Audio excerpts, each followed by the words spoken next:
बिस्मिल्लाहिर्रहमानिर्रहीम। अस्सलाम वालेकुम नादरीन, आप यूट्यूब चैनल देख रहे हैं। मैं इमरान खान हूँ। आसिम मुनीर और डोनाल्ड ट्रंप के बीच में क्या बातचीत हुई, इसके बारे में बहुत चहमगोइयाँ हुई, बहुत सारे लोगों ने बहुत सारी बातें की, लेकिन पहली मरतबा किसी न्यूज़ वेबसाइट ने इसके बारे में ख़बर दी है।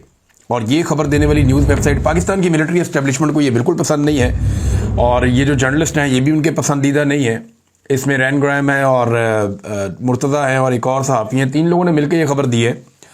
और इनकी खबर के अंदर जो है वो बमशेल है, और दावा इन्होंने खबर के अंदर एक किया। अगर तो ये दावा सच्चा है तो ये एक नई स्टोरी है और एक बड़ी डेवलपिंग स्टोरी है। ये जो न्यूज़ वेबसाइट है अब ये अमेरिका के अंदर है, और अगर ये कोई गलत खबर देते हैं तो इनके ऊपर वहाँ पे केस भी हो सकता है। और वहाँ पे खबर देने से पहले इदारे काफ़ी दफ़ा सोचते भी हैं कि उनके ऊपर अगर केस हो गया तो फिर क्या करेंगे। लेकिन इस खबर के अंदर कोई चीज़ें ऐसी हैं जो मैंने बतौर सहाफ़ी नोट की, मैं आपके सामने भी रख देता हूँ। एक वो ये कह रहे हैं कि डोनाल्ड ट्रंप ने आसिम मुनीर को कहा कि इमरान खान का इशू हल करो, लेकिन अभी तक वो नहीं सुन रहा। सिंपल इसके अंदर ये लिखा हो कि इमरान खान का मसला हल करें, लेकिन अभी तक उन्होंने इस पे अमल दरामद नहीं किया। दोनों तरफ से मुलाकात में चार लोग मौजूद थे, ये इस खबर ने दावा किया। और एक बंदे का नाम बताया कि मोहसिन नकवी इस मुलाकात का हिस्सा था, जो पाकिस्तान का वजीर दाखिला, ये भी इसके अंदर लिखा था। जो एग्जैक्टली डोनाल्ड ट्रंप ने कहा वो अब मैं आपको बता रहा हूं। इस खबर के मुताबिक डोनाल्ड ट्रंप ने आसिम मुनीर से कहा कि उसने सपोर्टर से वादा किया था, अपने सपोर्टर से वादा किया था कि इमरान खान का मसला हल कराऊंगा। आगे इस खबर में लिखा है कि मेरे पाकिस्तान में दोस्त हैं जिन्होंने मेरी इलेक्शन में मदद की है, मेरे बहुत सारे पाकिस्तानी दोस्त हैं। आपको यह मसला हल करने की ज़रूरत है। You need to resolve this issue. ये एक्चुअली उन्होंने कहा कि आपको यह मसला हल करने की ज़रूरत है। ट्रंप ने बराह रास्त मुनीर से ये बात की। एक ज़राए ने यह बात कंफर्म की है कि डोनाल्ड ट्रंप ने आसिम मुनीर को कहा कि मेरे पाकिस्तानी दोस्त हैं जिन्होंने मेरी इलेक्शन में मदद की, और मेरे बहुत सारे पाकिस्तान में दोस्त हैं। आपको यह मसला हल करने की ज़रूरत है। इमरान खान के हवाले से मैंने उनके सपोर्टर से वादा किया है कि इमरान खान का मसला हल कराऊंगा। अब ये जनाब डोनाल्ड ट्रंप ने आसिम मुनीर को कहा बकौल ये जो पेपर है या वेबसाइट है ड्रॉप साइट न्यूज़, इनके मुताबिक। फिर वो ये कहते हैं कि एक सोर्स ने हमें ये कंफर्म कर दिया कि ये बात डोनाल्ड ट्रंप ने बराह रास्त पाकिस्तानी फील्ड मार्शल से कही। दूसरा उन्होंने कहा कि एक और जरिए से हमने पूछा, जो 8 बंदे वहां पे इजाफी मौजूद थे, 8 बंदों की बोला 4 इधर से 4 इधर से देना, तो उन्होंने कहा दूसरा फिर हमने एक और बंदे से कंफर्म किया कि क्या ये बात हुई, तो उसने ये जरूर कंफर्म किया कि ये बात हुई थी। यानी इमरान खान डिस्कस हुआ, ये बात जरूर हुई कि इमरान खान के बारे में डोनाल्ड ट्रंप ने आसिम मुनीर को कुछ कहा, डिस्कशन हुई है, लेकिन हरफ प हरफ तस्दीक वो नहीं कर सका। यानी एक सोर्स ने जो खबर दी, दूसरे सोर्स ने उसकी हरफ ब हरफ तस्दीक नहीं की कि यह बात जरूर हुई है, लेकिन जुमला इस तरह नहीं, इस तरह था। लेकिन चले इससे एक बात निकलती है कि बहुत सारे हमारे दोस्त जो दावा कर रहे थे कि अभी तो उन्हीं का दावा था ना, पाकिस्तान की मिलिट्री एस्टेब्लिशमेंट के जो करीबी दोस्त हैं, सहाफ़ी हैं या लोग हैं, उनकी तरफ से ही खबरें बाहर आ रही थी। तो वो ये कह रहे थे, और खबरें वो दे रहे थे सहाफ़ी, उनका ये कहना था कि ऐसी कोई बात हुई नहीं, इमरान खान के बारे में कोई डिस्कशन नहीं हुई ट्रंप की और आसिम मुनीर की मुलाकात में। लेकिन अब ये एक नई डेवलपमेंट है। अब इस पर रद्दअमल या तो जनरल आसिम मुनीर का या मोहसिन नकवी का, या इसके ऊपर रद्दअमल जो है वो जो लोग डोनाल्ड ट्रंप और उनकी टीम के लोग हैं वहाँ से कोई रद्दअमल आ जाए तो आ जाए, इसकी तस्दीक या तरदीद हो जाए तो हो जाए। बहरहाल अभी तक जो है वो कोई भी ऐसी चीज़ पब्लिक नहीं हुई थी जो पहली मरतबा ड्रॉप साइट न्यूज़ ने इसको पब्लिक किया है। क्या ये खबर सच्ची है? तो मैं बतौर सहाफ़ी इसके अंदर 2-3 चीज़ें देख रहा हूँ जो मुझे इसमें मिसिंग लग रही हैं। डोनाल्ड ट्रंप अमेरिका का सदर है, वो कमज़ोर आदमी नहीं है। बतौर एक सहाफ़ी अगर मुझे कोई ये बताता कि डोनाल्ड ट्रंप ने आसिम मुनीर को ये कहा, तो मेरा पहला क्वेश्चन ये होता कि फिर आसिम मुनीर ने क्या कहा। इसमें पूरी खबर में ये नहीं है कि जब डोनाल्ड ट्रंप ने आसिम मुनीर को इमरान खान के बारे में इंस्ट्रक्शन दी या हुक्म दिया या बात की या रिक्वेस्ट की, कुछ भी आप कह लें इसको, तो आसिम मुनीर का रिप्लाई क्या था। देखिए, जब आसिम मुनीर वापस आए पाकिस्तान तो फौरी तौर पे डोनाल्ड ट्रंप को राज़ी करने के लिए, खुश करने के लिए, अमन के नोबेल प्राइज़ के लिए उन्हें नामजद कर दिया गया। और यही काम जो है वो नेतन्याहू ने भी किया। तो दुनिया के अंदर दो ही ममालिक है, एक पाकिस्तान के आसिम मुनीर साहब उनकी मुलाकात के बाद, और एक नेतन्याहू उनकी मुलाकात के बाद डोनाल्ड ट्रंप को अमन के नोबेल इनाम के लिए नामजद किया गया है। वैसे पाकिस्तान के अंदर जो हुकूमत के बेहतरीन हमायती हैं वो भी कहते हैं कि हुकूमत से एक खाची बच गई है, ये नहीं करना चाहिए था, हुकूमत को इस लेवल पे नहीं जाना चाहिए था। डोनाल्ड ट्रंप की वजह से कुछ मामलात अच्छे हैं तो कुछ बहुत बुरे भी हैं। तो एक ऐसी शख्सियत को इतने बड़े अवार्ड के लिए नामजद करना पाकिस्तानी गवर्नमेंट की जानिब से ये बड़ा मायूब है। यानी हमने बहुत सारे और लोगों से हमारे बड़े अच्छे ताल्लुकात हैं, उनमें से किसी को हमने नामजद नहीं किया, हमने डोनाल्ड ट्रंप को नामजद कर दिया। तो ये गुलामों वाली सोच है, इसके ऊपर बहुत तनकीद भी हुई, हुकूमत के अपने कैंप से लोगों ने तनकीद की है। इस खबर में यह तो है कि डोनाल्ड ट्रंप ने क्या कहा, इस खबर में यह नहीं है कि उसके जवाब में आसिम मुनीर ने क्या कहा। ऐसा तो हो नहीं सकता कि इसका उन्होंने कोई जवाब ना दिया हो। या तो उन्होंने कहा होगा जी सर, या कहा होगा नो सर। नो सर कहने वाला तो काम पाकिस्तान की मिलिट्री एस्टेब्लिशमेंट ने, अमेरिका को नो सर कहने वाला तो कोई रुझान है नहीं। यानी जिस वक्त इंडिया पाकिस्तान को मार रहा था, जब पाकिस्तान ने वापस मारना शुरू किया, अमेरिका ने जैसे ही कहा, पाकिस्तान ने बंद कर दिया मारना। जैसे ही पाकिस्तान ने अटैक किया, अमेरिका बीच में आया, पाकिस्तान ने कहा सीज फायर, फौरन बात मान ली। तो पाकिस्तान फौरन बात मान लेता है, अमेरिका की कितना भी गुस्सा हो। तो यहां पे आसिम मुनीर ने क्या कहा, ये मिसिंग है, ये हमें नहीं पता, और जब तक ये मिसिंग है तब तक ये खबर मुकम्मल नहीं होती। डेवलपमेंट्स हम देख रहे हैं, उसके बाद क्या हो रही हैं हम ये देख रहे हैं कि इमरान खान की मुलाकातें बंद कर दी गई हैं, उन्हें कहते तन्हाई में डाल दिया गया है, इमरान खान साहब के लिए तकालीफ को बढ़ा दिया गया है, उनकी फैमिली के अंदर सिर्फ 2 लोगों को इजाज़त है मिलने की, उनकी पार्टी के लोग मिल नहीं पा रहे, मुश्किलात बढ़ रही हैं। वो खुद अंदर जेल से कहते हैं जी मेरे बच्चों से मेरी बात नहीं हो रही, मुझे किताबें नहीं मिल रही, बल्कि मुझे अब 22-22 घंटे जेल के अंदर ही रखते हैं, तंदूर जैसी गर्मी में वहीं पर पड़ा हुआ हूँ। तो इमरान खान साहब की शिकवे शिकायतें बड़े हैं, उनकी जो बॉडी मसल्स हैं वो भी कमज़ोर हो रहे हैं, बकौल उनकी बहन के, कि लगातार उनका वेट भी गिर रहा है। तो ये सारी चीज़ें इमरान खान साहब के साथ हो रही हैं उस वक्त जब डोनाल्ड ट्रंप ने आसिम मुनीर को कहा मुबैना तौर पे। अब क्या ये खबर सच है या ये खबर झूठ है, इसके बारे में अभी हम कुछ नहीं कह सकते। ये बता तो वही 8 लोग सकते हैं जो 4 उधर से बैठे थे और 4 इधर से बैठे थे। मेरे ख्याल में मोहसिन नकवी के सामने ये सवाल अब रखा जाएगा कि जनाब आपको मीटिंग के अंदर बिठाया इस न्यूज़ वेबसाइट ने, तो क्या वाकई ऐसी कोई बात हुई है। दूसरी जानिब नाज़रीन, जो पाकिस्तान तहरीक इंसाफ को एक मोमेंटम एहतजाज का अगर करना है या इमरान खान साहब की हिकमत अमली के मुताबिक कोई एहतजाजी तहरीक बड़े पैमाने पर चलानी है, तो एक मोमेंटम बनाना पड़ेगा ना। तो हैरत अंगेज तौर पे गुज़िश्ता 24 घंटों में एकदम हमने देखा कि मोमेंटम बनना शुरू हो गया। हैदराबाद में, कराची में लोग निकले, रैलियां निकलना शुरू हो गई, पीटीआई के झंडे हर तरफ नजर आ रहे थे। और सबसे ज्यादा जो हैरान किया वो बलूचिस्तान ने किया। बलूचिस्तान में मैं हैरान हो रहा था देख के, दुक्की में, लोरालाई में बहुत बड़े पैमाने पे लोग निकले और उनमें ज्यादा नौजवान थे। तो बलोच नौजवान पॉलिटिकल धारे में अगर एक पॉलिटिकल पार्टी को सपोर्ट कर रहे हैं तो ये पाकिस्तान के लिए बड़ा पॉजिटिव है। पाकिस्तान की मिलिट्री एस्टेब्लिशमेंट को ये बात सोचनी पड़ेगी कि जो चीजें वो ऑपरेशन से हासिल नहीं कर पाए, अगर इन नौजवानों को पॉलिटिकली इनको एंगेज किया जाए, सियासी नुक्ता नज़र से मारंग बलोच को भी छोड़ा जाए, बाकी लोगों से भी गुफ्तगू शुनीद की जाए, पाकिस्तान तहरीक इंसाफ को भी रूम दिया जाए वहां पे, तो आने वाले दिनों में ये नौजवान जब पॉलिटिकली एंगेज हो जाएंगे तो बलूचिस्तान का मसला हल होने की तरफ जाएगा। रियासत से गिले शिकवे कम हो सकते हैं, लेकिन अभी फिलहाल रियासत से बहुत गिले शिकवे हैं, लोग बड़े सख्त नाराज हैं। खासतौर पर खैबर पख्तूनख्वा में बहुत बड़े बड़े इज्तिमात हो रहे हैं। यहां पाकिस्तान तहरीक इंसाफ ने खैबर पख्तूनख्वा के जिला खैबर में एक बड़े प्रोग्राम का ऐलान किया है। 4 नसाराने इमरान खान कन्वेंशन वो करवाने जा रहे हैं जिसमें उनकी आला क़यादत शामिल हो जाएगी। तो पाकिस्तान तहरीक इंसाफ खैबर पख्तूनख्वा से भी अब मोमेंटम पकड़ने की कोशिश कर रही है, सिंध से भी कर रही है। आलिया हमजा, सरम जावेद साहिबा, दीगर बहुत सारे लोग MPs जो पंजाब से ताल्लुक़ रखते हैं, वो मुख्तलिफ जगहों पे अब पंजाब में भी एक्टिविटीज़ कर रहे हैं। रावलपिंडी डिवीज़न में हम ज़्यादा एक्टिविटीज़ देख रहे हैं, कुछ थोड़ी बहुत लाहौर में देख रहे हैं या सेंट्रल पंजाब में देख रहे हैं। जनूबी पंजाब अभी पूरी तरह से मुतहर्रिक नहीं हुआ।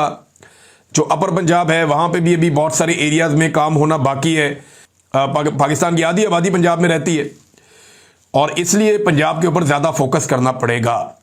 तो अब देखते हैं कि आने वाले दिनों में जो मोमेंटम चल रहा है तहरीक का, वो आगे बढ़ता है, किस तरह आगे बढ़ता है, कितनी कामयाबी होती है पाकिस्तान तहरीक इंसाफ को, ये हम साथ के साथ आपको रिपोर्ट करते रहेंगे।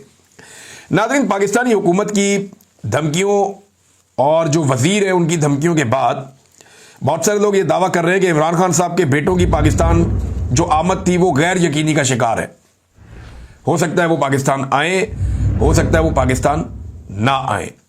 हुकूमत जो है वो कभी धमकियां लगाती है, कभी बैकफुट पे चली जाती है, लेकिन जितनी धमकियां इस हुकूमत ने लगाई हैं ये सारी अब रिकॉर्ड का हिस्सा बन गई। कासिम और सलमान जब अभी अमेरिका जाएंगे तो वो ये सारी धमकियां निकाल कर जो इंसानी हकूक की तंजीमें या जो बाअसर लोग हैं जिनसे उनकी मुलाकातें होनी है वो उनके सामने रखेंगे कि इस लेवल की धमकियां हमें दी जा रही हैं, हमारे वालिद को इस अंदाज में रखा गया है, हमारी उनसे आखिरी बात ये हुई थी और उसके बाद से अब तक हमारी बात नहीं करवाई जाती। हम अपने बाप को मिलने जाने की जब बात करते हैं तो हमारे साथ इस किस्म का सलूक है और इस किस्म की धमकियां हमें दी गई हैं।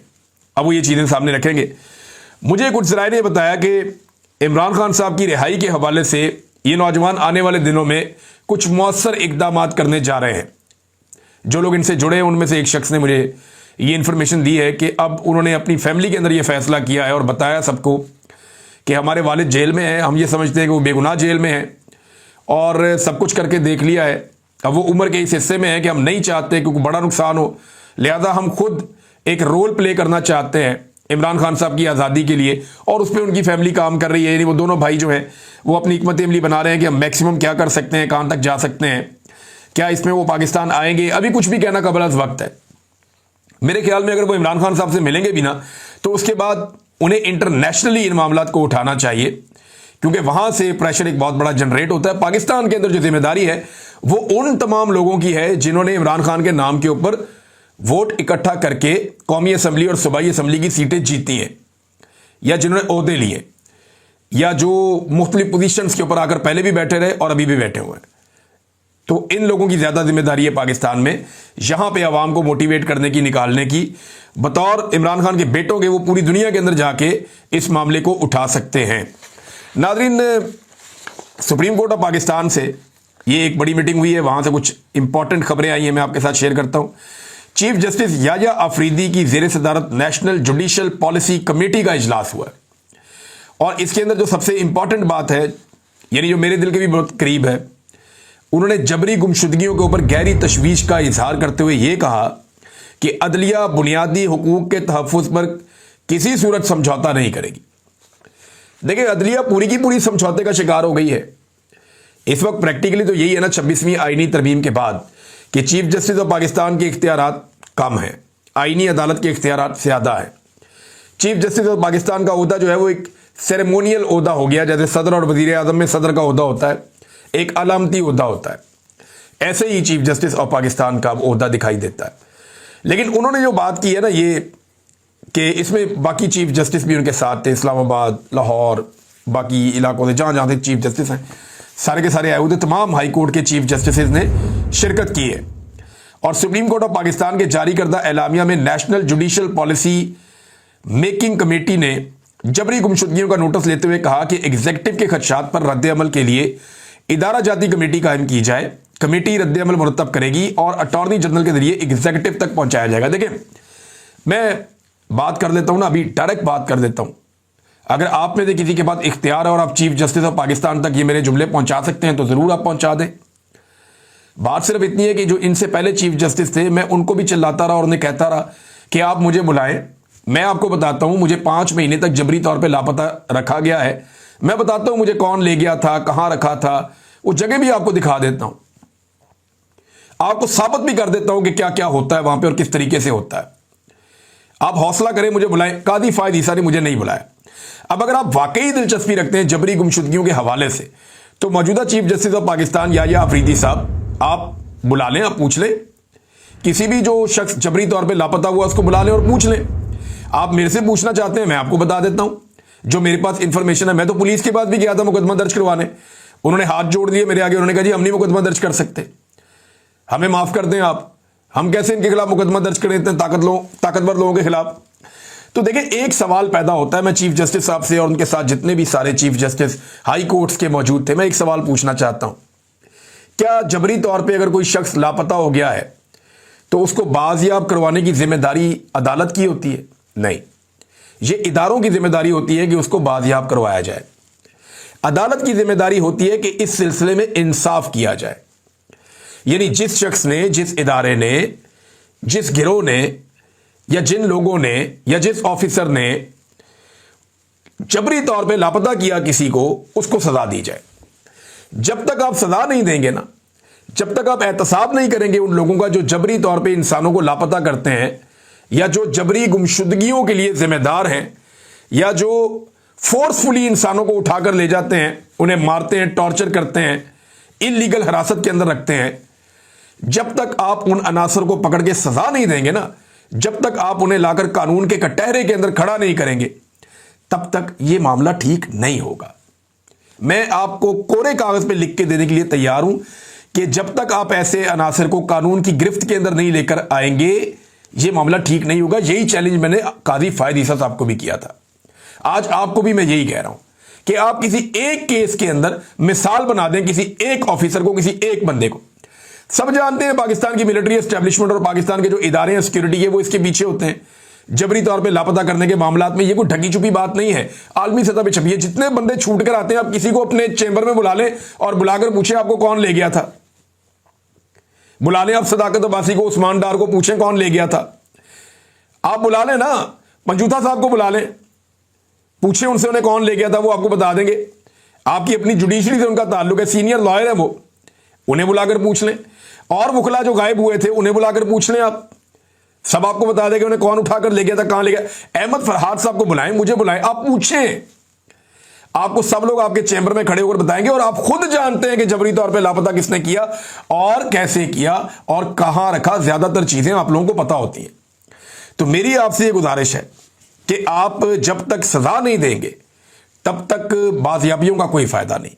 ये लोग जबरी तौर पे लापता होते रहेंगे, क्योंकि लापता करने वालों को यह पता है कि हमारे खिलाफ एक्शन कोई नहीं होना, किसी अदालत ने हमारे खिलाफ कुछ नहीं करना, लिहाजा वो दीदा दलीली के साथ यही काम करते हैं और फिर करते रहेंगे। नाज़रीन, एक और डाटा मेरे पास आया और ये महंगाई के हवाले से बड़ा इंपॉर्टेंट। इस साल में जो चीनी की कीमतों में इजाफा हुआ है, ये महकमा शुमारियात है हुकूमत का, और अभी जो ये कीमत बता रहे हैं वो कम बता रहे हैं। मार्केट में चीनी ने डबल सेंचुरी मुकम्मल कर ली है। जब ये चीनी 80 रुपए किलो हुई थी तो रोला डाल दिया था पाकिस्तान में, पाकिस्तान के मीडिया ने भी और पाकिस्तान की पीडीएम की जमातों ने भी, और महंगी करने वाले भी खुद ही थे, क्योंकि सारी चीनी शुगर मिलें इनकी अपनी है।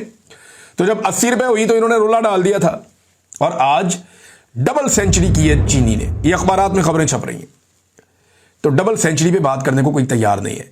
हुकूमत खुद महकमा शुमारियात इस बात का एतराफ कर रहा है कि 55 रुपए किलो इजाफा हो गया अभी चीनी के अंदर, और चिकन की कीमत में 70 रुपए किलो इजाफा हुआ जुलाई के पहले एक हफ्ते के अंदर।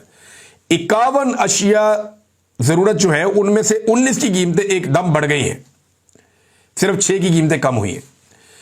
तो ये पाकिस्तान में महंगाई लगातार फिर ऊपर की तरफ जा रही है, लेकिन किसी की इसकी तरफ तवज्जो नहीं है, कोई इसकी तरफ तवज्जो देना ही नहीं चाहता। ताजिर हैं वो भड़के हुए हैं। ये ताजिरों को मैं पढ़ रहा था, वो कह रहे हैं जी हमने टैक्स नहीं देना, हम एहतजाज में जा रहे हैं। ताजिरों को गुस्सा अपनी जगह पे है, वो कहते हैं जी हमें कुछ सहूलत मिले तो हम टैक्स देना। तो आप उनकी बातें तो सुने ताजिरों की। वो कहते हैं जी इमरान खान के दौर में गुर्बत कम थी, आप 45% पर ले गए। 135 अरब डॉलर जो आपने IMF से लिया उसका आप हमें हिसाब तो देना, पहले आपने हमारे ऊपर कितना खर्च किया। उन्होंने यूके की मिसाल दी कि उनके हुक्मरान अखराजात करते ही नहीं, गाड़ियां सरकारी उनको नहीं मिलती ज़्यादा, आपके मुकाबले में उनका खर्चा बहुत कम है। दुनिया पे उन्होंने हुकूमत की है, और आप 1 लाख लग्जरी गाड़ियां आपके लोग इस्तेमाल कर रहे हैं, ब्यूरोक्रेट और वजीर, इनका तो हिसाब दें पहले। जो पेट्रोल इस्तेमाल कर रहे हैं उसका हिसाब दें पहले। 8200 अरब उन्होंने कहा जी ये सूद में आप दे रहे हैं हर साल, आपने कर्जा हमसे पूछ के लिया था, अगर लिया है तो बताओ कहां खर्च किया, कर्जे का हिसाब तो हमें दो। वो पैसा आपने किकबैक्स के अंदर, रिश्वतों के अंदर वो आपने पहुंचा दिया दुबई में, लंदन में, अमेरिका में, स्विट्जरलैंड में। पैसा तो आप पाकिस्तान से बाहर लेके सारा कर्जा लेते हैं अवाम के नाम पे, अवाम पे लगाने के बजाय पैसा बाहर ले जाते हैं, और अवाम को आप हिसाब देने के लिए तैयार नहीं कि पैसा आया तो खर्च कहां पे हुआ, किन के अकाउंट्स में ये पैसा है, सारी दुनिया जानती है। ये भी उन्होंने कहा ताजिरों ने।